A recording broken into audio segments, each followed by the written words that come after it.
काय मला ओळखीना म्हणून आमच्या साहेबाला ओळखीला म्हणून आमच्या साहेबांनी सोडली म्हैस. आता म्हैस म्हणती तुम्ही आधार कार्ड नाही आणलं माझं म्हणून आता साहेबांनी सोडली म्हैस.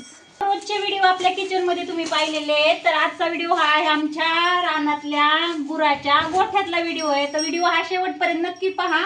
लाईक करा, शेअर करा, सबस्क्राईब करा आणि आमचं संपूर्ण गाव पहा. जमतंय ना मैत्रिणी, एका वर्षाने रानात येऊन बी. गावाकडे जन्म झालेला आहे, गावाकडेच लग्न झालेलं आहे, गावाकडेच राहिलेली मैत्रिणींनो. आमचं गाव म्हणजे बीड जिल्ह्यामध्ये एकदम डोंगराळ भागामध्ये आणि डोंगराच्या कुशीत लपलेलं गाव म्हणजे. आणि आमच्या गावाची ओळख ही मारुतीच्याच नावाने होते, कारण की आमचा मारुती हा खूप नवसाचा आणि खूपच जागृत आहे. आणि आमच्या गावाला ओळख ही खरं तर मारुतीच्याच नावाने होते. त्याच्यामुळे आमच्या गावाचं नाव सांगितलं तर पहिल्यांदा सांगतात की तुमचं गाव म्हणजे खूप अन्नदाता आहे आणि तुमच्या गावाची ओळख ही देवामुळेच आहे म्हणून. खरंच खूप भाग्यवान आहोत आम्ही अशा गावामध्ये म्हणजे राहतो, कारण की देवाच्या हे नावाने आमचं प्रत्येक महिन्यातून भरपूर वेळा असं अन्नदान केलं जातं. अमावस्या असेल, पौर्णिमा असेल किंवा कोणाला सर्पदंश वगैरे झालेला असेल ना, तरीसुद्धा आमच्या गावच्या आजूबाजूचे सर्व लोक मंदिरामध्ये माणूस आणून ठेवतात सर्पदंशवाला. तर गावाच्या वेशीमध्ये जाताना पहिल्यांदा म्हणजे खव्याची भट्टी आहे. गोड गोष्टींपासूनच आमच्या गावाची सुरुवात होते. खव्याच्या भट्टीवर गेल्याच्या नंतर खूप छान असं नियोजन त्या दादांनी केलेलं होतं. खवा आटताना पाहिलं मी. आणि स्वच्छता वगैरे असेल किंवा खव्याचं एकदम निर्भेळ असं खवा भेटतो आमच्या गावामध्ये. तर आम्ही पहिल्यांदा तिथं 2 किलो खवा घेतला आणि नंतर गावाकडे गेलो. गावाकडे येण्याचं नियोजन आज अचानकच ठरलेलं होतं, पण पाऊसही थोडा थोडा येत होता. रिमझिम पावसामध्येच आम्ही गावाकडे आलेलो होतो. बऱ्याचशाच दिवसांनी गावाकडे आलेले. मला पण खूपच सगळे झाडं वगैरे सगळे नवे घरं बांधकामं वगैरे झालेले. खूप वेगळं वाटत होतं. वर्ष 1.5 वर्षांनीच मी गावाकडे जवळजवळ आलेली होते. बऱ्याचशाच दिवस मला मेसमुळं आणि माझ्या मुलाच्या शिक्षणामुळे मला गावाकडे जाता येत नव्हतं किंवा आले नव्हते मी. असंच गावाचं सुरुवातीलाच आमच्या मंदिर आहे मारुतीचं. तर हे पाहू शकताय तुम्ही मारुतीच्या मंदिराचं शिखर. असं खूप छान असं मंदिराचं बांधकामही चालू आहे राम मंदिराचं. आणि आता आम्ही रानात आलेलो होतो. अगदी गावाच्या जवळच आमचं रान आहे. गावातून थोडंसं बाहेर आलोत की एक नदी वाहते आणि नदीच्याच कडेवर आमचं गाव आहे. आमचे साहेब आणि मी बऱ्याचशाच दिवसांनी रानात आलेलो होतो. पेरण्या वगैरे झालेल्या आहेत आमच्या गावाकडे, पण पाऊस कमी असल्यामुळे तरीही लेट पेरण्या करण्यात आले होते. त्याच्यामुळे आम्ही सगळी सोयाबीन छोटीच आहे आमची. हा जो दिसतोय ना तो संपूर्ण पट्टा आमच्या रानाचा आणि वरती आमच्या रानातली वस्ती आहे. मी आता आलेली आमच्या रानामध्ये गावाकडं. हे आमचं रान. हे आम्ही सगळं सोयाबीन पेरले मैत्रिणींनो, हे पाहू शकताय. आमच्या गावाकडं फक्त सासू-सासरे शेती करतात.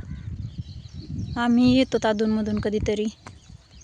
आमच्याकडं पाऊस उशिरा आल्यामुळं हे सगळीकडं आमच्याकडं सोयाबीनच पेरण्यात आले. सगळीकडं शेजाऱ्यांच्या रानामध्ये पण सोयाबीनच आहे. हे मंदिराचे शिखराचं काम चालू आहे. आमच्या रानातून जवळच, गावाच्या जवळच रान आहे आमचं. हे पाहू शकता, हे मंदिराचे शिखर. गावातले काही जर का आवाज वगैरे संपूर्ण इकडं तिकडं चालूच असतो. हे पहा आमचं डोंगरात वसलेलं गाव. सगळ्या बाजूने आमच्या गावाला असे डोंगर आहेत, पण भाग चांगला आहे सगळं. हे आमच्या देवीच्या मंदिराचं शिखर आहे. मी गावात गेल्याच्या नंतर मंदिराचा फोटो वगैरे व्हिडिओ नक्की अपलोड करेल. हे आमच्या मारुतीचं मंदिर आहे. आमच्या मारुतीच्याच नावाने आमच्या गावाला खरं तर ओळख आहे. आणि हे आहे राम मंदिराचं आता शिखराचं काम चालू आहे मैत्रिणींनो. आणि लगेच गावाच्या एकदम शेजारीच हे आमचे असे शेतं आहेत. हे आमच्या साहेब आता पाहणी करतायत पिकाची. आज बऱ्याचशाच दिवसांनी रानात आलेली मी, जो 7-8 महिने म्हणलं तरी होईल. हे आमचं गावाच्या शेजारून असं सुरू होतं आहे शेत. हा नदीचा पट्टा आणि हे इकडं वरती शेत असं.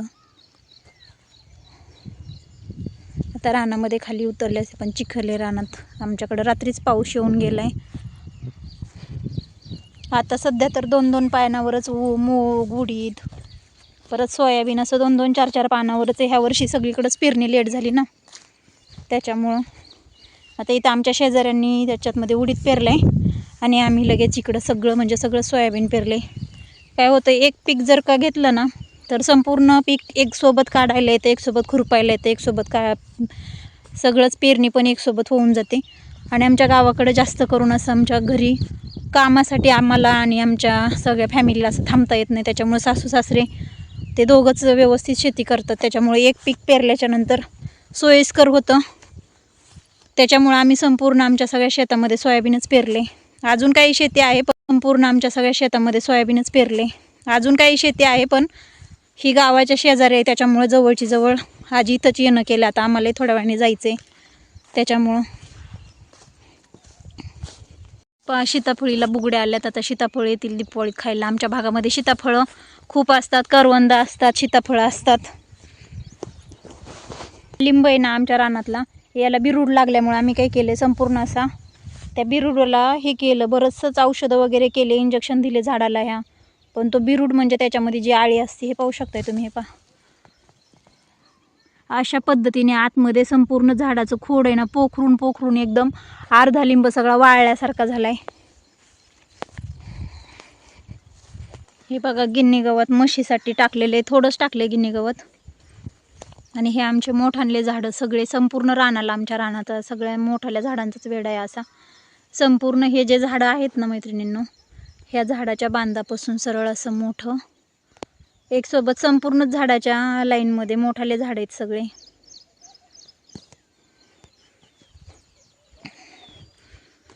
हे आमच्या साहेबांनी लावलेले आंब्याचे झाडं. एक जवळजवळ कोरोनामध्ये जेव्हा आम्ही गावाकडे आलतो ना त्याच्या अगोदर असे झाडं लावलेले आहेत. खूप मोठे मोठे झाडं झालेत. त्याच्यानंतर आमच्या सासूबाईंनी असे गावरान पण झाडं लावलेत काही. खूप मोठे मोठे झाडं झालेत. आणि इकडं तर काय आता जाण्यासारखंच नाही, खूप गवत वगैरे पावसाने वाढले त्याच्यामुळे जाण्यासारखं नाही. हे असे मोठे मोठे जांभळ, आंबे, पेरू, चिक्कू भरपूर असे झाडं लावलेले आहेत. हे पाहू शकताय केळी, सगळं संपूर्ण म्हणजे असं वरती हेच होतं, माळासारखंच होतं, एकदम मोठं डोंगर असल्यासारखं. मोठी टेकडी होती, ती टेकडी संपूर्ण आम्ही शाप केली, तिथं रान काढलं. हे पाहू शकताय, हे खालचे पण हे संपूर्ण झाडं खूप मोठे मोठे झालेत. जो गोठ्यावर जाण्यासाठी हा आम्ही रस्ता केलेला आहे JCPनी. अगोदर खूपच असं उंच डोंगरावर चढल्यासारखं वाटत होतं, आता शाप रस्ता केला आहे संपूर्ण असा. आलो गोठ्यावर, आमचं हे पत्र्याचं शेड गोठ्यावरच केलं आहे एका म्हशीसाठी. काही रानातले अवजार राहतात. हे झाडं, ही बाज निशाण्या खाली तिथं, तिकडं तिकडं तिकडं ते तिकडं निशाणा पलीकडं. हे शेवगा,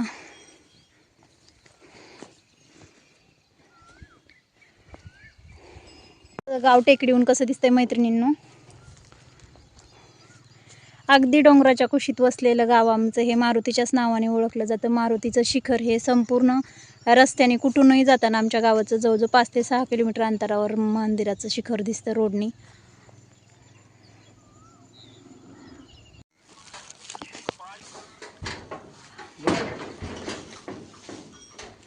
हाय, ओळखीला का तुम्हाला? पाय व्हिडिओ. म्हैस काय मला ओळखीना म्हणून आमच्या साहेबाला ओळखीला म्हणून आमच्या साहेबांनी सोडली म्हैस. आता म्हैस म्हणती तुम्ही आधार कार्ड नाही आणलं माझं म्हणून आता साहेबांनी सोडली म्हैस.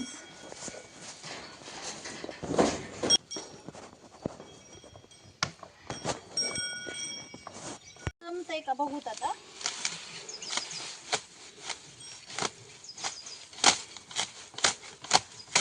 जमतंय ना मैत्रिणी, एका वर्षाने रानात येऊन बी हे संपूर्ण शेतीतले कामं मी बऱ्याचशाच दिवस गावाकडे राहत होते केलेले आहेत.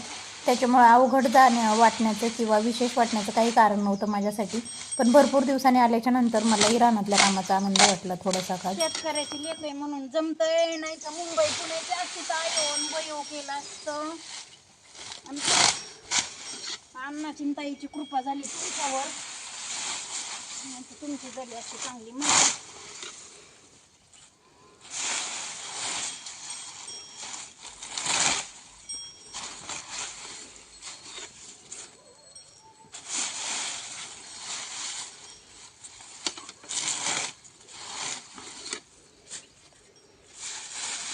जमतंय का मैत्रिणींनो? बघा, तुम्ही म्हणतात ताई तुम्ही शहरात राहतात. गावाकडे जन्म झालेला आहे, गावाकडेच लग्न झालेलं आहे, गावाकडेच राहिलेली मैत्रिणींनो. मी आत्ता गेलेली आहे मुलांच्या शिक्षणासाठी आमच्या साहेबांच्या नोकरीमुळं. आता आमची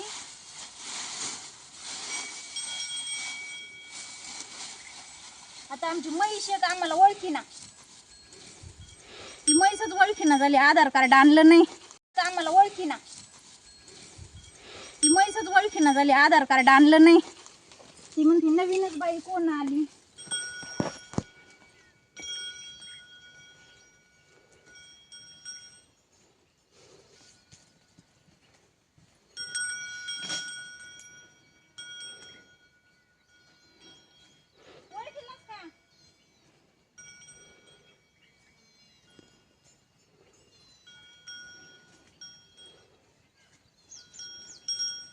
जनावर बी ओळखणार म्हणलं हो कितीच अवघड आहे. लोक बी म्हणते तुम्ही कोण आहेत पण ओळखीलच नाही बाय कोणाची सून आहे.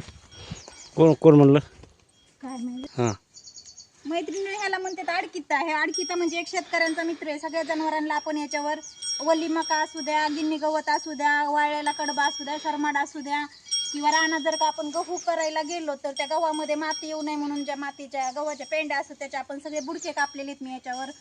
आणि प्रत्येक माणूस करतं बी तसं. उपनेर ज्यावेळेस जुने उपनेर होते ना त्यावेळेस त्या गव्हाच्या पेंड्या बी कापायला ह्या आडकिताचा उपयोग होत होता. आणि आता तर ज्यांच्या कुणाच्या घरी जनावर आहेत ना त्यांच्याकडे आडकिता हा 100% असतो मैत्रिणींनो. तो आडकिता म्हणजे लय कामाचा आहे.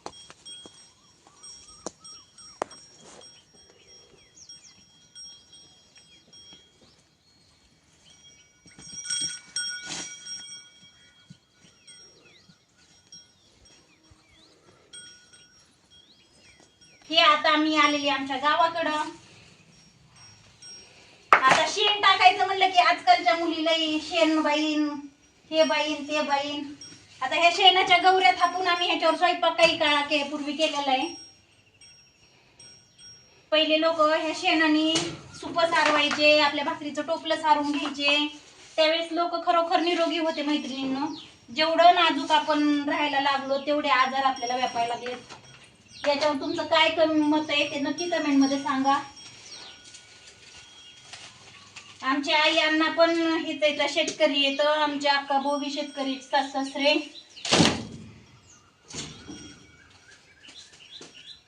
मी आता बऱ्याचशा दिवसातून म्हणजे जवळजवळ 1 वर्षांनी म्हटलं तरी हरकत नाही गावाकडे आलेली.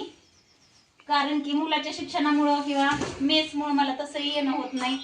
आज योगायोगाने थोडंसं झालं येणं, थोडं अर्जंट काम असल्यामुळं. त्याच्यामुळे मी हाचा व्हिडिओ केलेला आहे मैत्रिणींनो.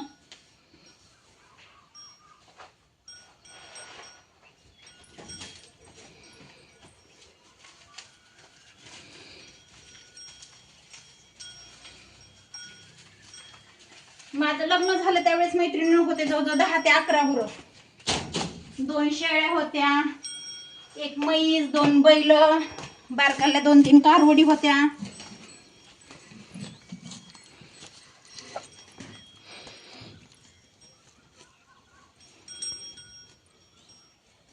आता नेमकं असं झालंय की गावाकडे आमचे सासू सासरे दोघच असतात. त्याच्यामुळे जनावरही कमी केलेत. त्यांच्याही जीवाला खूप व्याप होतो. त्यांचेही वय झालेत आता. आता आम्ही मध्ये 1 म्हैस विकली, 2 होत्या मायलेकी.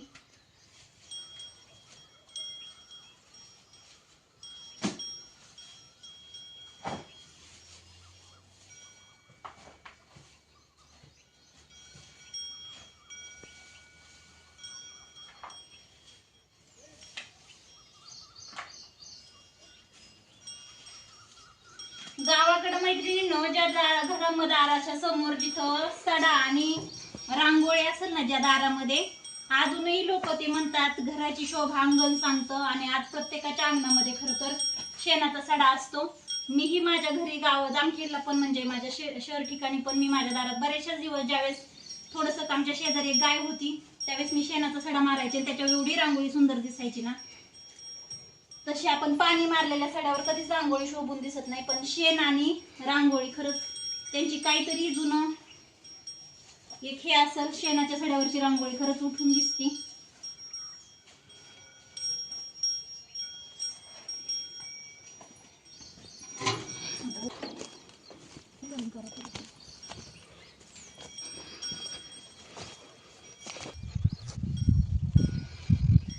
हा आहे आमचा शेणखताचा उकांडा. वर्षभर भरतो त्याच्यानंतर टाकतो आम्ही रानात नेऊन शेणखतात.